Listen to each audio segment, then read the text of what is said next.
And the joint military exercises triggered the typical heated response from North Korea. Pyongyang's state-run media said on Monday that the drills were part of a plan by the U.S. and South Korea's, quote, puppet regime to launch a preemptive nuclear strike on the North. It added that the situation on the Korean peninsula was being thrown into further uncertainty due to Washington's, quote, warmongering.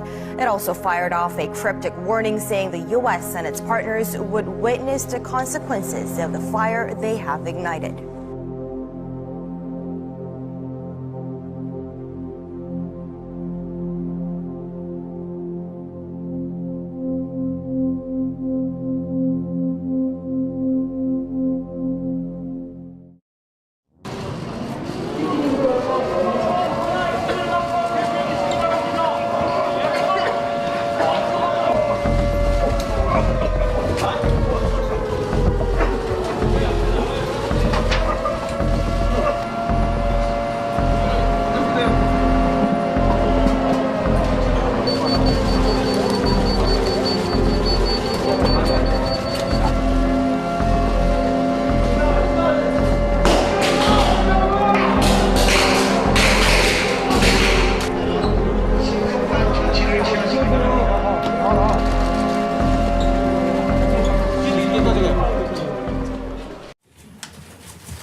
I think similarly on the diplomatic front, I am pleased to see that the regime in Pyongyang has certainly demonstrated some level of restraint that we've not seen in the past.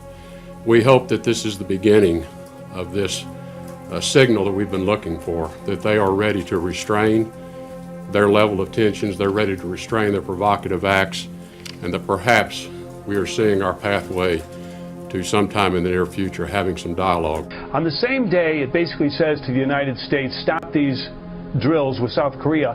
It airs a propaganda video on a state-controlled website, which is part of the official North Korean news agency, showing U.S. senior officials dying in a sea of fire with this quote, all North Korea needs to do is place its hand on a button and press it when the right time comes. The U.S. will live in fear and anxiety the whole time. So this is a country that wants to be accepted as a nuclear power when the #1 rule is you don't make idle threats, which explains why the U.S. is basically this debate that's going on in the administration and around the world. Is it too late to stop North Korea from developing a nuclear strike capability? And if not, how do you contain the threat? The U.S. is pursuing this dual track. Stop your nuclear program and we'll talk diplomacy while also preparing for conflict. We have had the responsibility of providing military options to our national leaders. And exercises are our way of making sure that the option is a ready option. It's a capable option. And that's what really underpins deterrence. So the war games last until the 31st and include some civil defense drills. Otherwise, most of the exercise is a computer simulation of different war scenarios, including a missile defense system designed to knock out as many North Korean nukes as possible. All I can say is I'm very confident with our missile defense capabilities. Our missile defense capabilities that are deployed both in Alaska and in California have the ability to intercept any threat against the United States. I'm also very confident about the capabilities that we've deployed here into theater. The annual combined military exercises between Seoul and Washington is well underway.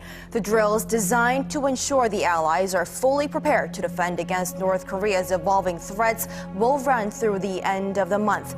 And with North Korea ratcheting up its usual rhetoric against the drills, President Moon Jae-in had some strong words for the Kim Jong-un regime.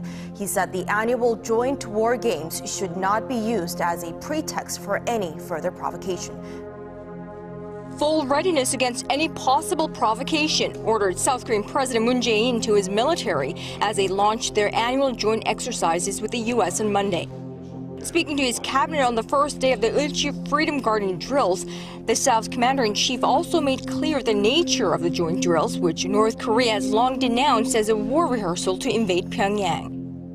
이번 을지 훈련은 우리 국민의 생명과 안전을 보호하기 위한 민관군의 방어 태세를 점검하기 위한 것입니다. 방어적 성격의 연례적인 훈련이며 북한은 평화를 지키기 위한 우리의 노력을 왜곡해서는 안 될 것이며 이를 빌미로 상황을 악화시키는 도발적인 행동을 해서도 안 될 것입니다. President Moon called out on the North leadership, saying it's in fact Pyongyang's continued provocations that make the Seoul-Washington joint drills necessary. The liberal leader did, however, reaffirm that the door to dialogue for peaceful resolution remains wide open should the isolated regime choose to take that path. 북한이 용기 있는 선택을 한다면 한반도를 둘러싼 군사적 대립이 완화되고 우리 스스로 한반도 평화를 지켜낼 수 있으며 국제사회와 협력하여 안정과 번영의 미래를 가져올 수 있을 것입니다. Earlier in the morning, the president chaired a meeting of his National Security Council as Seoul and Washington forged ahead their first large-scale military exercise since North Korea successfully flight-tested 2 intercontinental ballistic missiles in July.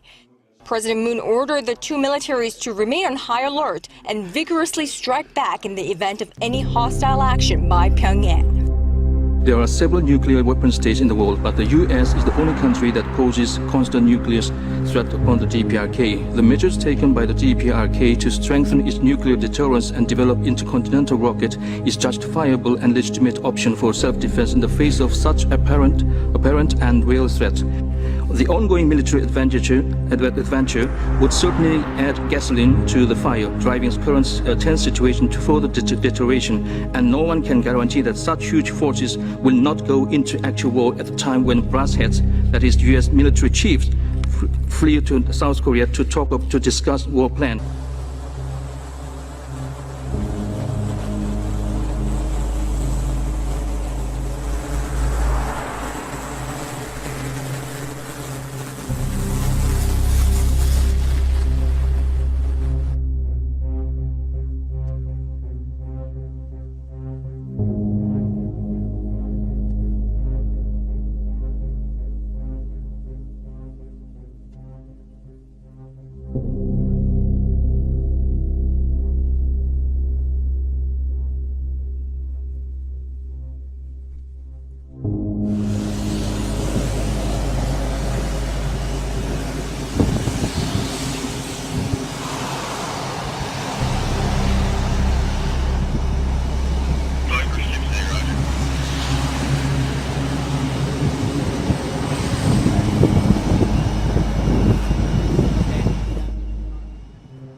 President Donald Trump's highest priority is to protect the United States and its allies against the growing threat of North Korea, and will use, quote, the full range of capabilities at our disposal to ensure the nation's safety. U.S. Disarmament Ambassador Robert Wood told the United Nations-sponsored Conference on Disarmament that the path to dialogue still remains an option for Pyongyang. However, Washington remains undeterred in defending against the threat North Korea poses. Wood went on to say, North Korea's ballistic missile and nuclear programs pose grave threats to the entire world.